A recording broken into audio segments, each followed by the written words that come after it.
Оройн дөргийн эрх мэдчтэй та бүхэн автаа сайхан амарч байна уу? Монголын үндэсний олон нийтийн телевиз үзэгч та бүхэндээ өдөр тутмын спорт мэдээллийн хөтөлбөрийн шинэ дугаараа үзүүлэхэд бэлэн боллоо.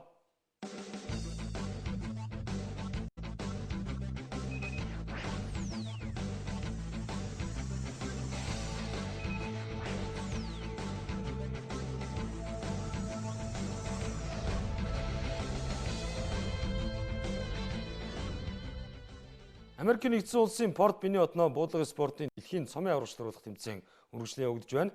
Дэлхийн цомын аврагчлуулах тэмцээний эмэгтэйчүүдийн хийн урт бууны төрөлд манай тамирчин Нандин Заяа амжилттай оролцож 2016 оны Олимпийн наадамд оролцох эрхээ авлаа.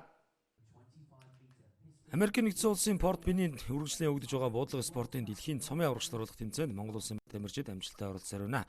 Дэлхийн цомын аврагчлуулах тэмцээний спорт гар бууны 25 м-ийн тусгад Монгол улсын хөдөлмөрийн Баатар гавь тамирчин Отрядын Гүндэгмаа төрүүлээд байсан бол за энэ удаагийн дэлхийн цомын аврагчлуулах тэмцээний хийн урт бууны эмэгтэйчүүдийн дасгалд олон улсын хэмжээний мастер Нандин Заяа амжилттай оролцож 4-р байрч ялгарснаар Рио 2016 Олимпийн наадамд оролцох эрхээ авлаа. Дэлхийн цомын тэмцээний хийн бууны дасгалд Олимпийн 3 эрх өгч байгаа юм. За эхний 3 байранд шалгарсан тамирчид өмнөх тэмцээнээс Олимпийн эрхээ аваад байсан бол за 4, 5, 6 дугаар байранд шалгарсан Монгол, Америкийн нэгдсэн улс тэ залуу тамирчид энийг үлээ. Мөн энэ дасгалд өрсөлдсөн олон улсын хэмжээний мастер Наран Туяа финалд шалгарч 8 дугаар байранд орсон байна. За манай тамирчин Нандин Заяа Наран Туяанаар дэлхийн цомын аврагчлуулах тэмцээнд зэрэг финалцсан манай урт дуучдын хувьд анхны томоохон амжилт боллоо. Энэ өдрүүдэд Кувейт улсад жудо уухийн 2015 оны Аз ТV аваргын тэмцээн үргэлжилж байна. Өчигдөр ТV аваргын дивизинд цадгалан байсан манай хөгчүүдээс эмэгтэйчүүдийн 70 кг хэмжээнд олон улсын хэмжээний мастер Наран Жаргал Аз ТV аваргын тэмцээний алтан медалийн эзэн боллоо. Кувейт улсад үргэлжилж байгаа жудо уухийн 2015 оны Аз ТV аваргын тэмцээнд Монгол улсын баг тамирчид амжилттай оролцсоор байна. За энэ удаагийн ТV аваргын тэмцээнд манай улсаас нийтдээ 7 эмэгтэй тамирчин оролцсноос тэмцээний 63 кг хэмжээнд олон улсын хэмжээний мастер Мөнх Заяа алтан медаль, за 52 кг хэмжээнд Монгол улсын гавь тамирчин Пондмаа мөнгөн медаль, тэмцээний 48 кг хэмжээнд Монгол улсын гавь тамирчин Уран Цэцэг мөнгөн медаль хүртсэн амжилт үзүүлээд байсан билээ. За өчигдөр тэмцээний 70 кг хэмжээнд олон улсын хэмжээний мастер Цэн Давишийн Наран Жаргал амжилттай барилдаж Аз ТV аваргын тэмцээний авраг боллоо. Наран Жаргал тэмцээний эхний тойргийн барилдаанд хийлж 2 дугаар тойрогтоо бүгд найрамдах Солонгос улсын бүх Южин Юутай барилдаж энэхүү барилдаанд Юкон үлгээгээр өрсөлдөгч ялснаар тэмцээний хагшаа барилдаанд шалгарсан. Хагш гişэд бүгд найрамдах Хятад улсын жудооч Жоу Чаутай барилдаж энэхүү барилдаанд өрсөлдөгч ялснаар аваргын төлөө барилдах эрхтэй болсон юм. Аваргын төлөөх барилдаанд манай тамирчин Цэн Давишийн Наран Жаргал Өзбекстан улсын бүх Гулнозо Матнизоватай уулзраад харин барилдсан юм а. За энэхүү барилдаан дуусахаас 20 секундын өмнө манай бүх өрсөлдөгчөө боох бүхээр цэвэр ялснаар энэ удаагийн Аз ТV аврагчлуулах тэмцээний аваргын алтан медалийн эзэн боллоо. Энэ удаагийн Аз ТV аваргын тэмцээнд оролцож байгаа манай эрэгтэй жудоочдоос 66 кг хэмжээнд Төмрүлэг, 73 кг хэмжээнд Одоёр, 81 кг хэмжээнд Ууганбаатар нарын бөхчүүд хүрэл медаль хүртлээ. Ууганбаатар өчигдөр тэмцээний татамид гарч барилдсан. За тэрээр эхний тойрогтоо Кувейтийн бүхтэй барилдаж 4 минут 26 секундын хугацаанд өрсөлдөгчөө ялснаар за тэмцээний дараагийн шатанд өрсөлдөх хэрэгтэй болсон. 2 дугаар тойргийн барилдаанд манай тамирчин Ууганбаатар Туркменстаны жудооч Тиженовтай барилдаж энэхүү барилдаанд өрсөлдөгчөө ялж Аз ТV аврагчлуулах тэмцээний хагшид шалгарсан. Харин тэрээр энэхүү барилдаанд Япон улсын жудооч Кейта Нагашимад ялагджээ. Тэгснээр манай тамирчин хүрэл медалийн төлөө барилдах хэрэгтэй болсон. Хүрэл медалийн төлөөх барилдаанд Кыргызстаны жудооч Владимир Солоевтай барилдаж энэхүү барилдаанд өрсөлдөгчөө Юко үлгээгээр ялснаар Аз ТV аврагчлуулах тэмцээний хүрэл медалийн эзэн боллоо. Ийхүү манай баг тамирчид Аз ТV аврагчлуулах тэмцээнээс медаль хүртсэн амжилтаараа 31 улсаас 3 дугаар байрт бичигдэж байна. Бүгд найрамдах Солонгос улсад дэлхийн харааны бэрхшээлтэй иргэдийн спортын 5 дугаар наадам үргэлжилж байна. Энэ наадмыг сурвалжлан ажиллаж байгаа сэтгүүлч Батжаргалын ирүүлсэн мэдээллийг одоо та бүхэн хүлээн авч ирсэн үү? Сөүл 2015 харааны бэрхшээлтэй иргэдийн дэлхийн наадмын жудо уухийн тэмцээнд 9 тамирчин хөнгөн атлетикийн төрөлд Монголоос 2 тамирчин тус эх орноо төлөөлөн оролцож байгаа билээ. Өчигдөр манай жудооч тос дивизинд гарсан даваа даваг эрэгтэйчүүдийн 73 кг хэмжээнд 1-р тойрогтоо гоц мөргөж, 2-р тойрогтоо Японы бүхийг боох мэхээр цэвэрлж Орос улбаны улсын бүхэд ялагдаж, дах барилдаандаа Алжирийн бүхэд цэвэрлагдлаа. Манай бүх өмнө нь Японы бүхтэй өнгөрсөн 2014 онд бүгд найрамдах Солонгос улсын Инчон хотноо улсан Азийн Паралимпийн наадмын 73 кг хэмжээнд учраа таран барилдаж ялагдаж байсан юм а. Энэ удаа энэ тэмцээний дивизионы Японы бүхээс инхүү дагаа нэхэж чадлаа. Өнөөдөр манай 5 бүх эмэгтэйчүүдийн 48 кг хэмжээнд 2014 оны Азийн Паралимпийн наадмын хүрэл медаль, багийн алтан медальт, болор тунгалаг, оюун, эмэгтэйчүүдийн 63 кг хэмжээнд Туруунаа, эрэгтэйчүүд 90 кг хэмжээнд Эрдэнэлэг, Ганбат нар бэлдлээ. 90 кг хэмжээнд зодгсон Ганбат 1-р тойрогтоо Оросын холбооны улс Эрдэнэлэг, Бразилийн бөхөд, 48 кг хэмжээнд оюун, Туркийн бөхөд, болор тунгалаг 1-р тойрогтоо Японы бөхөд тус ялагдсан бол эмэгтэйчүүдийн 63 кг хэмжээнд барилдсан Туруунаа 1-р тойрогтоо гоц мөргөж, 2-р тойрогтоо Узбекистаны бөхөд цэвэрлэгдэж дагах хуралдаанд барилдах хэрэгтэй болсон юм а. Дагах хуралдаанд манай тамирчин Туруунаа Украины бөхөд мөн цэвэрлэгдэж тэмцээнээ дуусгалаа. Маргааш чудаа өхийн багийн тэмцээн болно. Эрэгтэйчүүдээс Хонгор, Мөнхбат, Даваа давг, Эрдэнэлэг, Ганбат нар, эмэгтэйчүүдээс болор тунгалаг, оюун, Туруунаа нар багийн тэмцээнд задгална. Дэлхийд тэнд болж байгаа спортын уралдаан тэмцээний мэдээлэлээс үзэгч та бүхэндээ үргэлжлүүлэн танилцуулъя. Шавтокийн 2015 оны дэлхийн аваргын тэмцээн Чех улсад үргэлжилж байна. Энэ жилийн дэлхийн аваргын тэмцээний хагас шигшээд өрсөлдөх 4 багийн нэр тодорлоо. Шавтокийн 2015 оны дэлхийн аваргач дөрвөлх тэмцээний шүргийн 8-ын тоглолтод Америкийн нэгдсэн улсын баг Швейцарын багтай тоглож энэхүү тоглолтод 3-1 харьцаатай өрсөлдөгч хоцсноор энэ удаагийн дэлхийн аваргын тэмцээний хагас шигшээд тоглолтод өрсөлдөх эрхтэй боллоо. Хагас шигшээд тоглолтод Америкийн нэгдсэн улсын шигшээ баг манай хойдорж Оросын холбооны улсын шигшээ багтай тоглоно. Оросын холбооны улсын шигшээ баг тэмцээний шүргийн 8-ын тоглолтод Шведийн багтай өрсөлдөж энэхүү тоглолтод 5-3 харьцаатай өрсөлдөгч хоцсноор тэмцээний дараагийн шатанд өрсөлдөх эрхтэй боллоо. Евгений Малкин энэ удаад эсрэг багийн хаалганд 2 шайб оруулсан байна. За мөн өнөөдөр Канадын баг Белорусын багтай тоглож 9-1 харьцаатай өрсөлдөгч ходжээ. Петр Саган эсрэг багийн хаалганд 3 гол оруулж хэтрик хийсэн байна. За мөн дүүнчлэн энэ удаагийн тоглолтод Спеца эсрэг багийн хаалганд 2 шайб оруулжээ. Канадчууд дэлхийн аваргын тэмцээний хагас шигшээ тоглолтод тэмцээнийг зохион байгуулагч Чехийн шигшээ багтай өрсөлдөх болно. Чехийн шигшээ баг тэмцээний шүргийн 8-ын тоглолтод Финляндийн багтай өрсөлдөж энэхүү тоглолтод 5-3 харьцаатай өрсөлдөгч бага буулгавснаар 2015 оны Шавтокийн дэлхийн аваргын тэмцээний хагас шигшээ өрсөлдөх эрхтэй боллоо. Самбөхийн дэлхийн аварга Монгол улсын гавь тамирчин Баатар улдын нэрэмжил цагдаагийн бие бүрэлдэхүүний аваргач дөрвөлх самбөхийн тэмцээн өнөөдөр хүч спорт хорооны спорт ангимд боллоо. Самбөхийн дэлхийн аварга Монгол улсын гавь тамирчин цагдаагийн дэд хөрөндө Баатар улдын нэрэмжил самбөхийн аваргач дөрвөлх тэмцээнийг цагдаагийн ерхий газрын олон нийтийн аюулгүй байдлаас хамгаалах газрын хамгаалтын 1-р газраас зохион байгуулж байна. За энэ удаагийн тэмцээнд оролцогчид эрэгтэй 8, эмэгтэй 2 жингийн ангил ур чадвар сөрөн өрсөлдөж байна. Нийт 21 байгууллагын 100 гаруй бөхчүүд энэхүү тэмцээнд оролцож байна. За тэмцээнд оролцож байгаа тамирчдын дотор самбөхийн дэлхийн аварга олон улсын хэмжээний мастер Баттүкс нарын тэргүүтэй шилдэг тамирчид оролцож байна. Монголын цагдаагийн байгууллага жил бүр уламжлал болгон 15 төрлөөр одоо аваргаа шалгаруулж тэмцээн явагддаг. За энэ жил Монгол цагдаа 2015 тэмцээний одоо 2 дахь төрөл нь самбөхийн тэмцээн явагдаж байна. Тэмцээн бол бас нэлээд өргөн хүрээтэй, мөн бас нэлээд өрсөлдөөнтэй болж байна. Энд бол Монголын цагдаагийн байгууллагыг төдийгүй одоо Монгол улсыг төлөөлж төвлөрлийн тэмцээнд оролцдог олон тамирчид бол одоо энд бас оролцож байгаагаар нэлээд онцлогтой тэмцээнийг бас нэлээд өрсөлдөөнтэй сонирхолтой болгож байна гэж ингэж ойлгож байна. Миний анхны тасгалжуулагч Баатар улсын багшийн маань тэмцээнд хөдөө орон нутгийн бас баг тамирчид их оролцсон байна. Завхан, Дундгов, Төв аймаг, Өвөр ангаа, Багнуу гэдэг ер нь 21 байгууллагын 100 гаруй тамирчид аль багчид оролцож байна. Энэ дандаа цагдаа нарын дунд тэмцээн болдгийн. Энэ маань Монгол цагдаа 2015 тэмцээний үргэлжлэл болоод сая өмнөх 7 хоногт сагсан бөмбөгийн тэмцээн болсон. Одоо энэ 7 хоногт ингээд самбөхийн тэмцээн байна. Баатар улсын нэрвч болсон. Эх 7 хоногоос спортын төв ордон дээр жуудогийн тэмцээнээс үргэлжлэх байгаа. Тэгээд мөн аль багчд болон хөдөө орон нутгаас бас идэвхтэй орж байгаа тамирчдаа спортын өндөр амжилт хүсье. Самбөхийн дэлхийн аварга Монгол улсын гавь тамирчин цагдаагийн дэд хөрөндө Баатар улд за бүхэн энэ төрлөөр олон улс төв дэлхийн тэмцээн уралдаанууд их орноо төлөөлөн амжилттай оролцож байсан манай шилдэг тамирчдын нэг юм а. Монгол улсын гавь тамирчин Баатар улд самбөхийн улсын аваргач дөрвөлх тэмцээнд 8 удаа дөрвөлсөн бол Аз төвийн аваргач дөрвөлх тэмцээнээс хошоо алтан медаль хүрдэж дэлхийн аваргач дөрвөлх тэмцээнээс алтан мөнгө хүрэл медаль хүрдэж байсан манай шилдэг хөгчүүдийн хэвлээ. Өнөөдөр манай их оронд болсон спортын уралдаан тэмцээн үйл явдлын мэдээлэлээс үзэгч та бүхэндээ үргэлжлүүлэн танилцуулъя. Сэлэнг аймгаас түрэн гарсан сумын цолтой бөхчүүдийн барилдаан өнөөдөр аврагч биеийн тавир спортын хороон дээр болсон бол Улаанбаатар марафон 2015 тэмцээний галт бамбарыг Чингэлтэй дүүргийн онцгой байдлын хилцээний хамт олон хүлээн авлаа.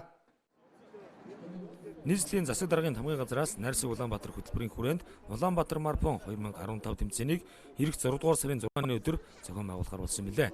Энэ ажлын хүрээнд Улаанбаатар марафоны цомыг нийслэлийн дүүргүүдээр аялуулж байна. Өнөөдөр Чингэлтэй дүүргийн 41 дахь байгууллага Улаанбаатар марафоны цомоо гардаа авлаа. Өнөөдөр Чингэлтэй дүүргийн хөдөлмөрийн хилцээс Чингэлтэй дүүргийн онцгой байдлын хилцээс энэхүү цомыг гардуулж өглөө.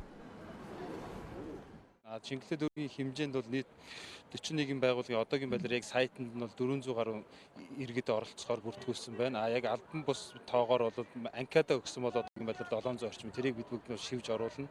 Найрсаг Улаанбаатарын өрөөнд хэрэгжиж байгаа Улаанбаатар марафонд Чингэлтэй дүүргийн ард иргэд бол идэвхтэй оролцсноо гэж итгэлтэй байна.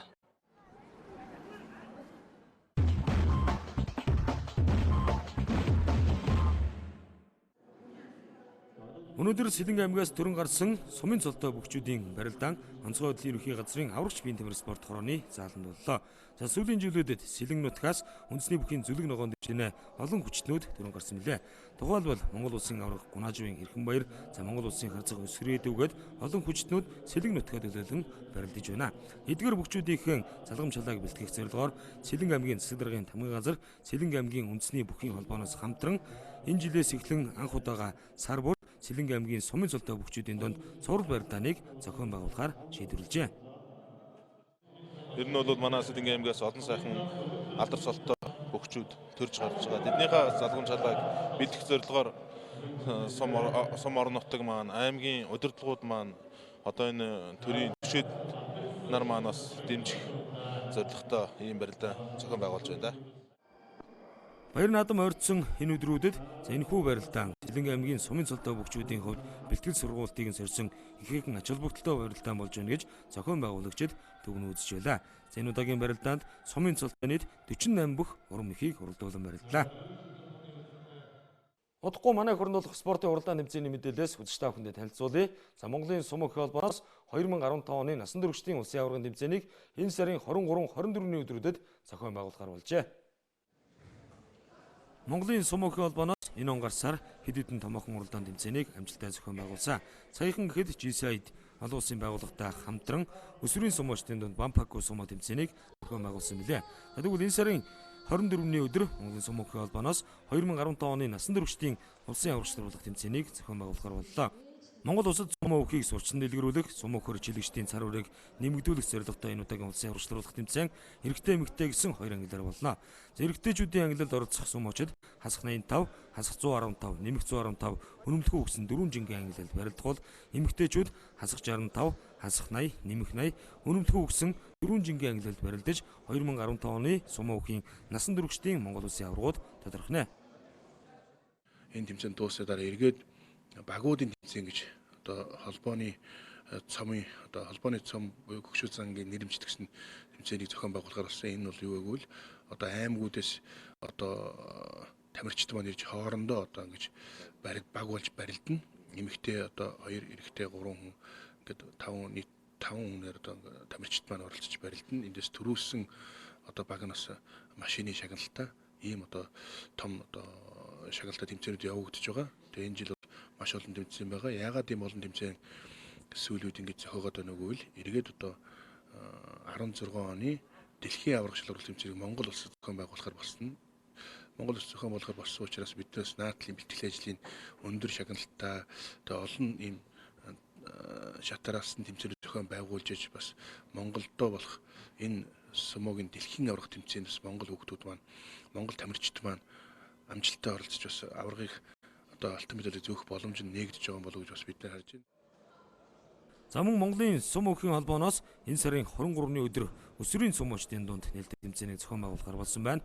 За энэ нь зохиогдож байгаа Монголын хүүхдийн спортын 5 дугаар их наадмын хүрээнд энэхүү тэмцээнийг зохион байгуулах юм байна. 2015 оны насан туршидын улсын аварга сургуулах тэмцээн болон хүүхдийн спортын 5 дугаар их наадмын сум өхийн тэмцээн 5 дугаар сарын 23-24-ний өдрүүдэд Монголын үйлдвэрчний эдлийн соёлын төв ордны спорт хэмт явагдана. Эрхэм үзэгч та бүхэндээ бид өдөр тутмын спорт мэдээллийн хөтөлбөрийн шинэ дугаараа үзүүллээ. Та бүхний маргаашийн ажил үст амжилт хүсье. Баяртай. Монголын хөл бөмбөгийн спортын дээдлийг болох хүрхрээ үндэсний дээдлигийн 2015 оны өдрөл эхлэхэд бэлэн боллоо. Нээлтийн ажиллагаа 2015 оны 5 дугаар сарын 16-ны бям гарагийн 14 цагт Монголын хөл бөмбөгийн холбооны цэмэлт хүрээлэнд эхэлнэ. Энэ жилийн өндөрлөлийн тоглолт 2014 оны лигийн авраг Хоромхон клуб, 2011 оны авраг FC Улаанбаатар клубүүдийн ганц тулаанаар эхэлнэ.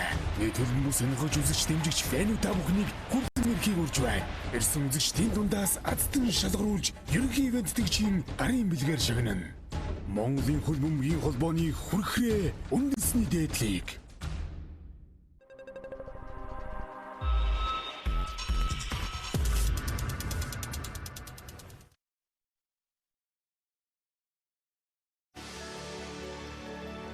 Дэлхийд даяар шилдэгүүдийг шалгаруулдаг Их Британий Global Banking and Finance Review Монгол Улсын шилдэг арилжааны банкар худалдаа хөгжлийн банкыг 3 дахь жилдээ шалгарууллаа. Ичгэл найдварын бодит түшиг бодит даатгал их амжилт бүтээлтэй 20 нас хүрлээ. Үргэлжлэл бүхэн хүний төлөө үйлс бүхэн их Монголын төлөө.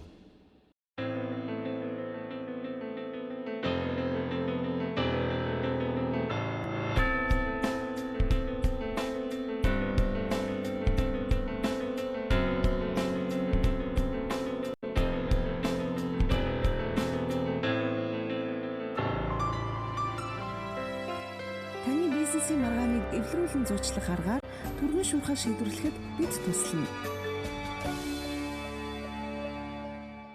Иргэн та хуур ашил тэгтэн зөвлөлд аялал зугаалгаар явахдаа үүнийг бас үүнийг анхаарна. Ойхрын төмрөөс урдчлан сэргээлээ. Монголын хөл бөмбөгийн спортын дээдлийг болох хүрхрээ үндэсний дээдлигийн 2015 оны өдрөл эхлэхэд бэлэн боллоо.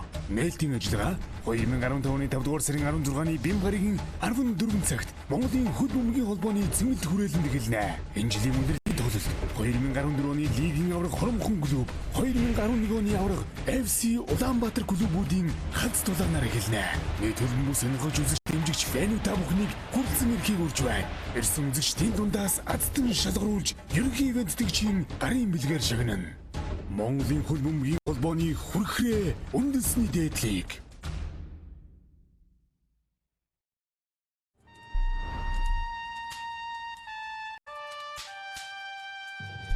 Сахилан өнгөрсөн цагийн цадиг түүхээ дэлгэж байна. Дэлхийн дайдыг хэмжсэн дээдсийн гавьяаг сануулж байна. Монголын агуу их түүх бол монголчуудын амгшил бахархал. Бахархал болсон түүх